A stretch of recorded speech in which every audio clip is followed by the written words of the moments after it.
Hey everyone, welcome back to the What Mariel Made podcast.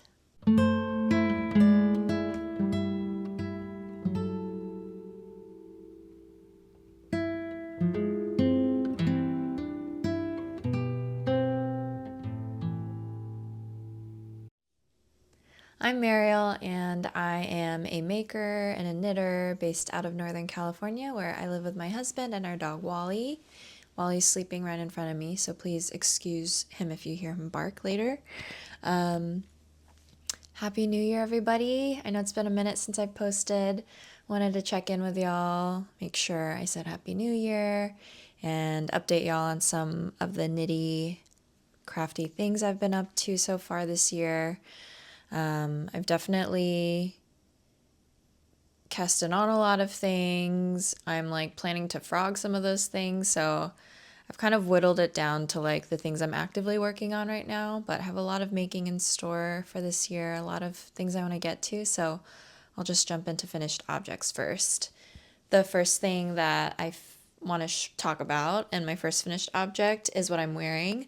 This is the vest number 2, spring edition by My Favorite Things Knitwear.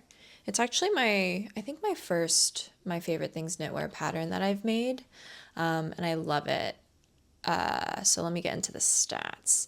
I made size 2, and the yarn that I used is 2 yarns held together, 1 strand of linen quill from Pearl Soho in the color golden green, I think, and then a strand of Harrisville Designs, their Shetland wool in the color golden rod. I'll stand up real quick and show y'all what this looks like. I made it I think a little more cropped than what the pattern calls for, but my inspiration for this vest was actually from this Instagram account that I love, Moments with Jane. She's just this really stylish, classy lady, and she actually made this vest, I think in a different yarn combination, but in a very similar color. And as soon as I saw her wear it, I was like, and make it and wear it, I was like, ooh, I think I gotta recreate that at some point. So yeah, this was kind of like a spur of the moment cast on because I already had linen quill in my stash. And then over the holidays, my mom and I went to a yarn shop together, which was really nice. And we found the Shetland on sale at the yarn shop we were visiting. Shout out Castaway Yarn Shop in Santa Rosa. Beautiful store. But yeah, as soon as I saw it, it definitely reminded me of my linen quill that I had, and I immediately wanted to make something with it. And the amount I had 200 grams of a fingering sport weight wool. And so, yeah, I figured making a smaller garment, like a vest, would be okay for my size body. So yeah, I really love it, and I try not to wear it all the time. I do wear it a lot at home. But yeah, I've worn this out to work a few times, and it's just the perfect oversized kind of vest. It adds a little bit of warmth, but it's still pretty. I think I'll still be able to definitely wear it into the spring at least. Probably not this summer, but yeah, love it. And I'll come up close so you can see the yarns. The fabric in person, or up close, the fabric is gorgeous. I love this greeny yellow color. I think a lot of people have been liking this color recently, but I love it. So that is my first finished object. The vest number 2, spring edition by My Favorite Things Knitwear. Or the next finished object is a pair of socks. Surprise, surprise. And these are the socks that I made. So these, I'll get into a little bit of a life update later, but I made these pair of socks super quick for a family member, and basically the colorway of these socks really reminds me of my maternal grandmother. And so yeah, I already had the other yarn in stash that I used, the contrast color that I used for the heel and the toe. and it was my first time working with like self-striping yarn. I got this yarn secondhand from a friend, and I really love the experience of working with self-striping yarn, mainly because, and I've kind of talked about this before, but I hate like counting when I knit normal vanilla socks like this that are just one color, keeping track of how many like rounds you're making or how many rounds you're knitting to size the sock out appropriately gets kind of annoying sometimes, and it kind of just like slows me down. And then getting the second sock to match is annoying. But when you have stripes, you know, each stripe is for this yarn is roughly 4 rows. So it's really easy to kind of like match things up and make sure the socks are the same length and that your sizing is on point. So yeah, loved knitting these. They knit up super fast. The method of sock knitting I used for these was, for the most of the sock, I used 9-inch circulars, and I knit on a 2.5 millimeter, which is a US size 1.5 needle. And then I did a shadow wrap heel for the heel. I did those on the 9-inch circulars. Sometimes I switched to DPNs just to make it a little bit more ergonomic, but I was kind of, in the zone, so I just kept doing it on the 9-inch circulars. And then for the toe, I usually switch back, or I switch to magic loop just for ease of knitting, and, as the circumference gets smaller and smaller, it's just easier to handle that. So love these socks. I wanted to show y'all before I mailed them away to the family member that these are going to. But yeah, hopefully the recipient likes them and is reminded of grandma every time she sees the colors. But yeah, those are socks. Oh, one other thing I wanted to mention is that I learned about this concept, but it's not really something you need to like learn per se, but I did want to make sure that the like striping themselves on each sock matched, the stripes themselves matched. So when I finished one sock, I ended up kind of winding off a little bit of the yarn just so I could start the second sock with the right like color, just so, the stripes would match up. Again, kind of selfishly for myself, I wanted to make sure the lines or the stripes matched so that I could just like go by the color and switch to the heel and to the toe accordingly without having to do too much counting. So yeah, I did that. So I have like a tiny, tiny, tiny little ball of like waste yarn that I have for when I was, making sure the starting point for these socks matched. But yeah, I still have a good amount of the original like ball of yarn left, so I could still probably make maybe another pair of socks, just like shorter, maybe like shorties in a similar size.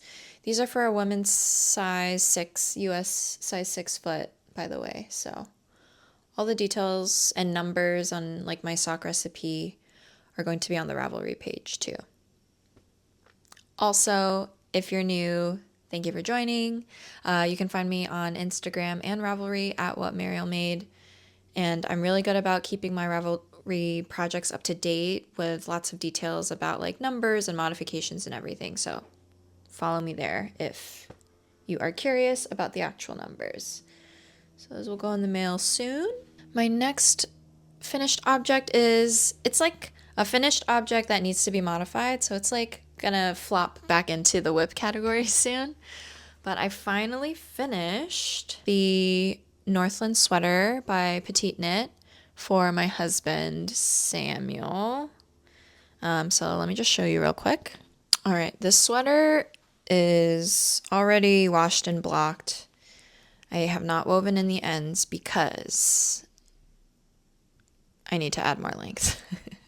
Long story short, I just need to add more length. I'm very particular about how sweaters fit on men. And also Sam's pretty particular about how sweaters fit and feel on him as well. So I really didn't want, it's a pet peeve of mine when I see, sweaters that people make for male bodies specifically. I don't know why, but I just don't like it when they're too oversized or like the sleeves are too long and they're kind of like pulling. It just, I don't know. I like a tailored sweater for for like a men's silhouette. I don't know. I don't know if I'm explaining myself right, but yeah, basically I was really expecting this yarn to block out and like grow a little bit more than it actually did. I kind of actually feel like it fluffed up and shrunk a little bit. So that was interesting.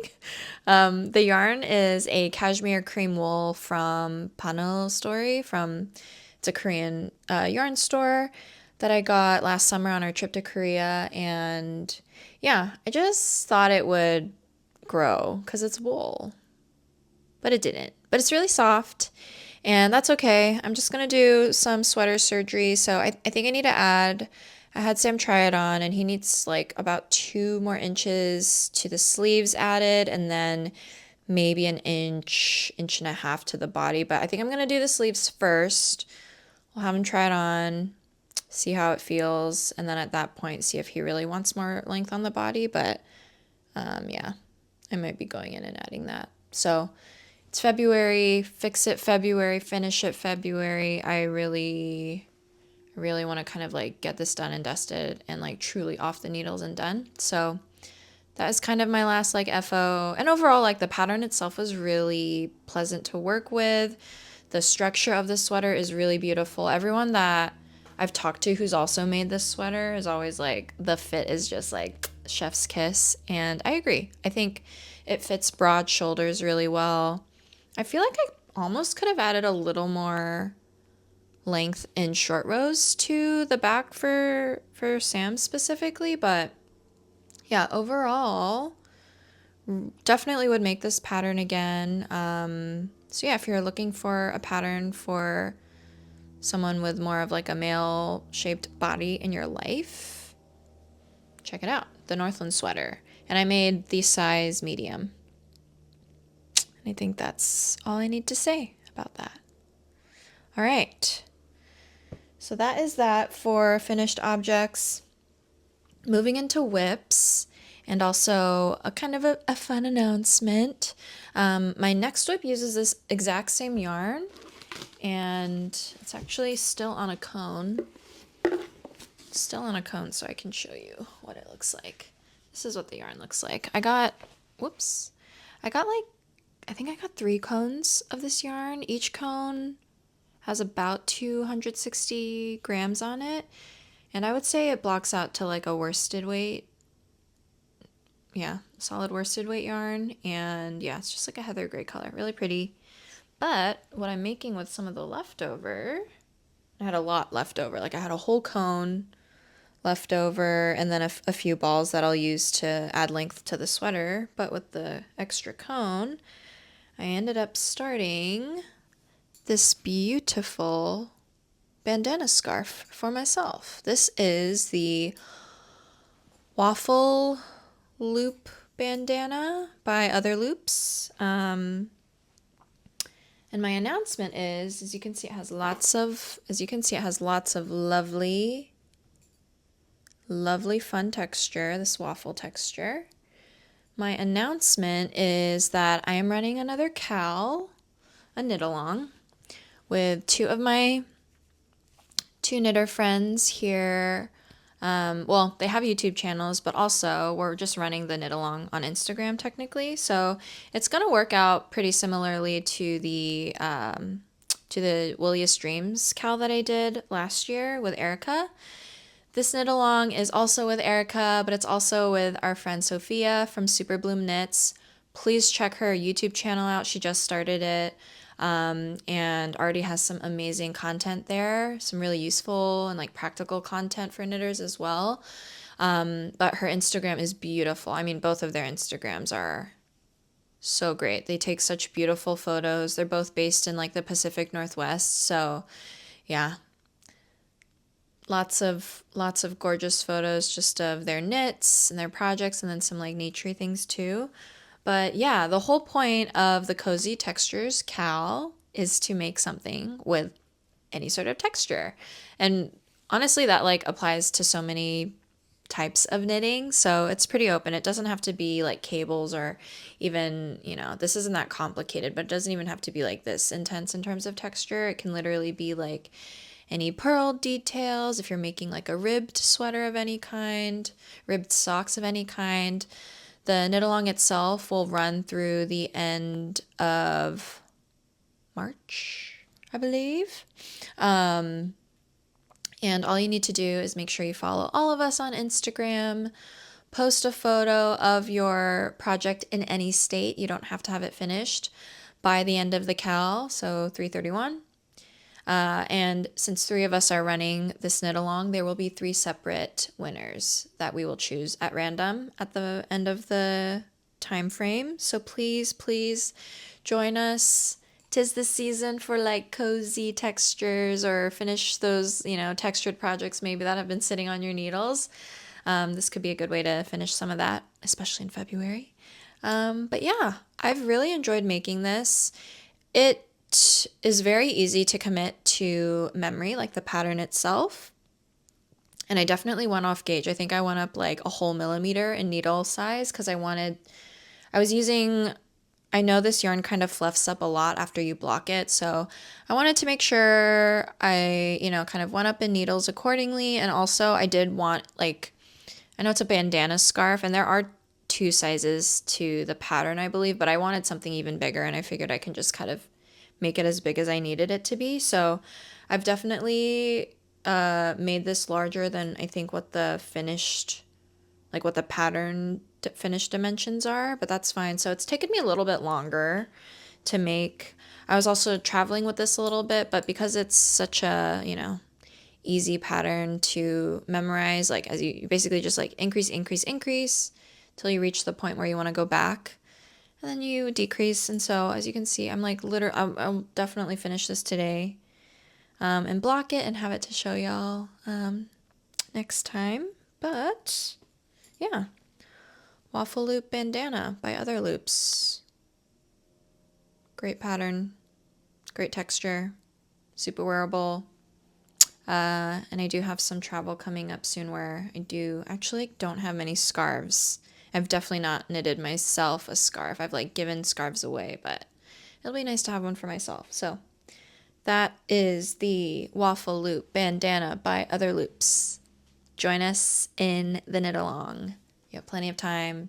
Don't have to finish. It'll be fun. It'll be great. Check out Sophia and Erica's channels.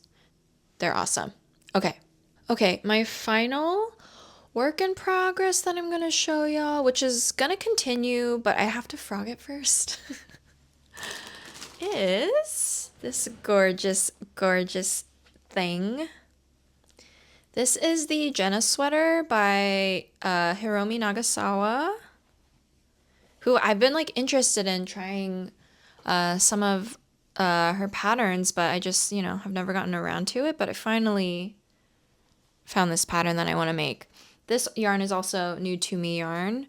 I got this in a D-stash from Colorado Knitter here on YouTube. She has a separate Instagram, which I can link below, where she has D-stash. She'll D-stash some of her yarn and donate the profits to charities, and she gives a really great discount. So I'm just gonna include that here. So yeah, I'm gonna include that here. Huge shout out to Mari. She has gorgeous taste in yarn and has some really, gorgeous brands. So this yarn itself is Hue Loco. This is the merino sock and the mohair, the silk mohair. I have them caked up here for you to see. So I am holding 2 yarns together to make this. It's the perfect DK weight gauge when you hold them together. The gorgeous blushy toned, kind of muted blush pink. And I do have enough for a full sweater. And this sweater, the Jenna Sweater, is a drop shoulder sweater. And you know what? Other than my cloud sweater that I made from Petite Knit last year, I'm not a huge drop shoulder sweater knitter. I prefer raglans because I like that you can try it all on as you go. And it's just really easy to gauge the size. And I just like how they fit. So I kind of I don't know, I was like another spur of the moment, feeling creatively inspired, cast on this Jenna sweater in the first size because I was like, oh, I wasn't even thinking about it too much. I was like, oh, size 1 or 2 usually is what I make anyway. And like, I'll just do size 1 and I can probably like finagle it a little bit. This will grow a little bit after blocking, like my swatch grew a little bit. But then as I continued knitting it and I got to this point in the yoke where, I made all the increases for the sleeves and everything, I tried it on over my head and I'll put it on for you actually. After I put it on, I was like, okay, the shoulder isn't dropping as much as I thought it would. And once I add the neckline, I know once you add sleeves, it drops the shoulder a little bit more, but the neckline will pull it in. So how much drop am I really going to get? And then I realized too, like, I loved all the project photos that I saw on Ravelry, but did not think to see what size these people were knitting of the photos that are the projects that I really liked. And all of them were like size 2, size 3, size 4. And they seemed like similar in like body shape and size to me as well. And so I was just like, dang it. I should have looked. I should have checked. So yeah, I haven't been working on this for a few weeks now. So now I have enough like emotional distance where I think I can just like go ahead and frog it and I won't be heartbroken and mad at myself. But yeah, I still plan to make the sweater. I think I will. Okay, so here's now where my next like dilemma is at. I'm either going to size up 2 sizes and knit it at the same gauge, or just knit the size 2 and go up like half a needle size, because I don't know, I kind of want yarn left over to make something else, like to make an accessory. So if I can like make this fabric stretch a little more, like the fabric itself is fine. Let me show you all the blocked. Like the block swatch is it's still pretty tight in terms of gauge because you have the mohair and the fingering weight. So I feel like if I sized up like half a millimeter in needle size, I feel like that it would still be fine. Like in an open area gauge, I think because it is a mohair, it includes mohair, like it's going to be a warm sweater regardless. So maybe a little more air is fine. So we'll see. Yeah, so I might do that. I will keep you updated, of course. I was hoping to have this ready to wear by like Valentine's Day because it's like pink, but definitely not going to happen. But yeah, this is just kind of a fun project, and I don't have a sweater this color yet, like this shade of pink, but I do like this shade of pink because it's very similar to the lip colors I tend to go to, so I feel like it's like a pretty flattering shade. But yeah. So that's the Jenna Sweater by Hiromi Nagasawa, to be frogged and recast on, but that's okay. You win some, you lose some. That's fine. It's all part of the process. Okay.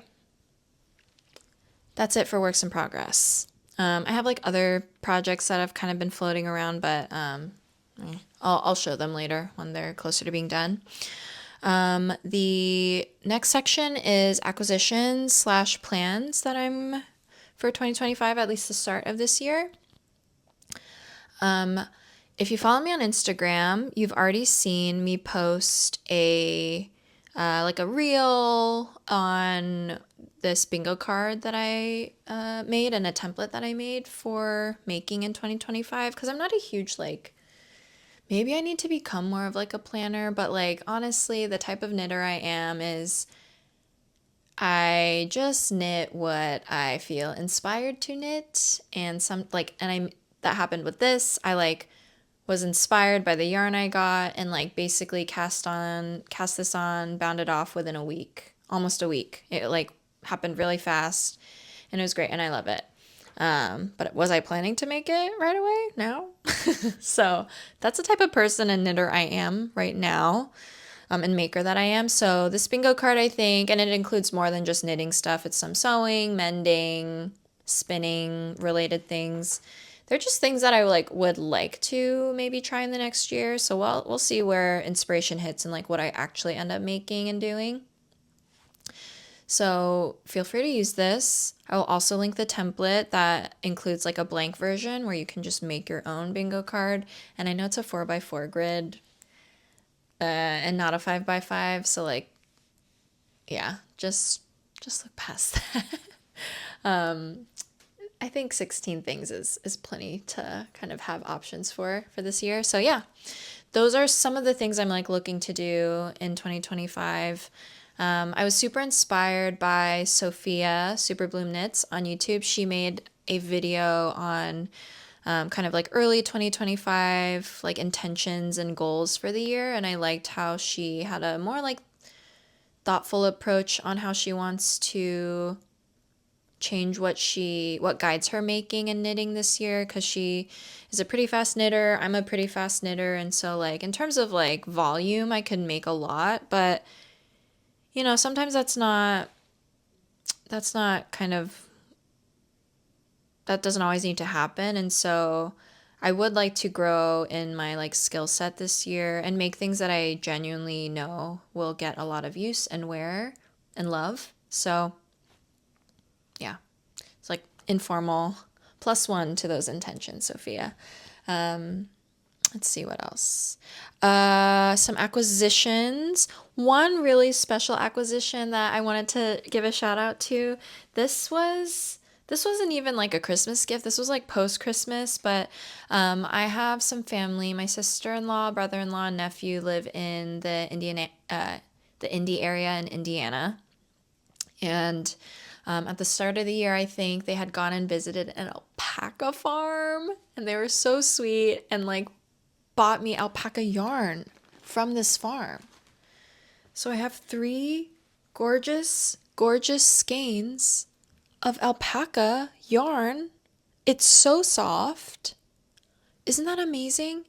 I weighed these out and each one is around 80 grams, 80 to 90 grams. One of these is 90, but I like squealed like a pig when I saw these.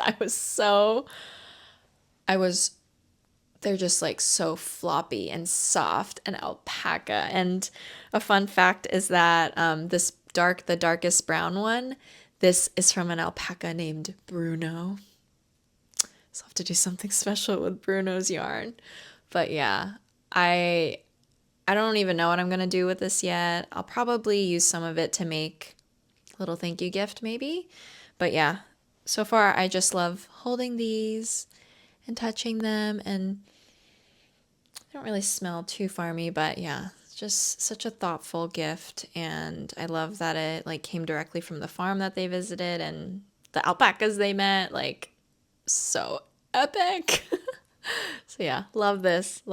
Thank you. So that's my like main exciting acquisition that I wanted to shout out. I do have plans to cast on another sweater soon. So one of the like early cast-ons that I made, that I did earlier this year, was for the Dagmar jacket by Petite Knit using the Briggs & Little Regal 2-ply yarn that I got for Christmas. And I'm just not ready. I started it. I don't think the yarn is quite right. Like, I was really kind of messing with the gauge, and I want to give the Dagmar jacket like justice and like do it right, because it's going to be a lot of work. So I had done like a little bit of the back panel, but I think I'm going to frog that. And instead, I really want a V-neck sweater. So I think I'm going to try the Ozetta Lakes V-neck pattern. For a couple of reasons. I've been wanting to try an Ozetta pattern because I know a lot of people love the way she writes and have good things to say about her patterns. And yeah, there's a lot of like V-neck patterns to be had, but I think, you know, the gauge for the yarn that I have and everything kind of fits the bill. So I'm gonna try the Lakes V-neck pullover by Ozetta soon. We'll see if I cast that on by the next time we talk, but yeah, That's my next plan. Okay, that's it for knitting. Before I get into media favorites, I do have a spinning update, which is fun.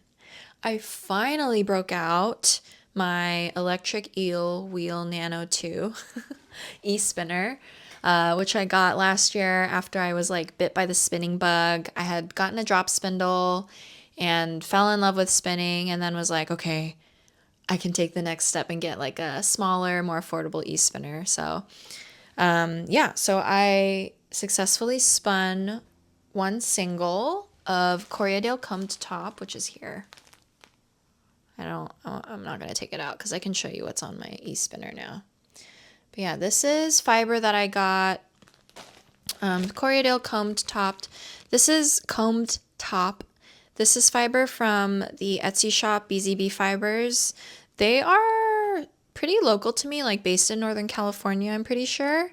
And have lots of great fiber to choose from. I have like some other breeds of wool to also spin and try out, so I'm excited to get to that, but I'm focusing on this Corriedale first, mainly because Corriedale is the first fiber I spun my like original hand spun with, the colorful one. And so I figured, I'm kind of used to spinning Corriedale. I think I'll just continue spinning it on the e-spinner as I get used to like how the e-spinner works.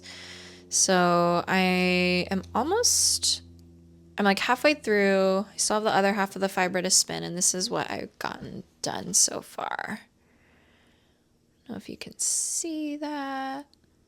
I really love the like color variation of this wool. I'm definitely spinning like probably a lace weight single. So I'm gonna do a 2-ply. I'm going to make a 2-ply yarn with both of the singles, which will hopefully block out to like a heavy fingering weight yarn. But yeah, I've been really enjoying working with this. The only thing though that I need to continue to practice on and figure out is I don't even know the like method. I think I just do short forward spinning. I don't know. I have a reel about me spinning, showing me spinning some of this. So if you've seen it, please tell me what style I'm spinning or like what method I'm using. But I pinch a lot, right, to draft out the fiber. And it puts a lot of strain on like my forearm muscle right here. And I use those muscles a lot, obviously, when I just knit. So I need to figure out a better way to ergonomically spin, because I want to keep spinning, but I also want to keep knitting, but I also need to take care of my body, and I want to do this for a long, long time. So if you have any tips or resources for spinning ergonomics, I can probably do my own research too. But if you have anything that, is tried and true for you, please let me know in the comments. Would love to learn.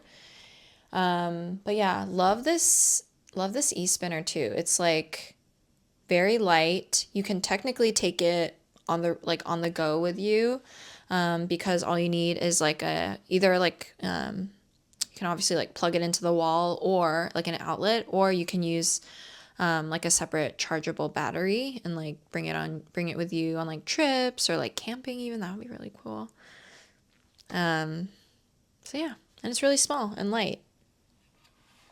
I will have to fashion myself a Lazy Kate eventually when I start plying these, but I'll cross that bridge when we get there. But yeah, that's my spinning update. So cute. Okay, you know what? I'm just going to leave this here.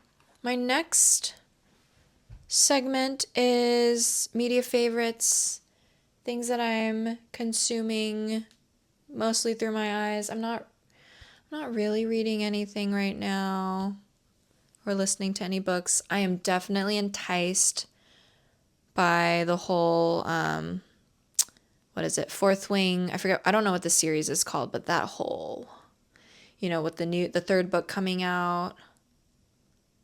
Yeah, I do love a bit of fantasy myself. So maybe you'll hear about that in the future. But yeah, mostly I watch a lot of TV, a lot of YouTube, so that's what I have to talk about. I finished Bad Sister season 2 a while back. Loved it. It was great. don't know that we necessarily needed it, but I love the world and the family and the sister dynamic because I have 2 younger sisters. So even if they continued to like create things or like offshoots in the future in another, like with a separate character, but still in the world, I feel like I would. I don't know. I just really like that. Yeah, like the Bad Sisters world. And I know that Bad Sisters is also based on like a separate like a pre-existing TV show or series, Clan, I think is what it's called. But I just don't know where I can watch it. So if you know how you can watch that, and I'm based in the US, let me know, because I would still eat that up and watch that too. But yeah, Bad Sister season 2 was great. Apple TV, if you have it, check it out maybe.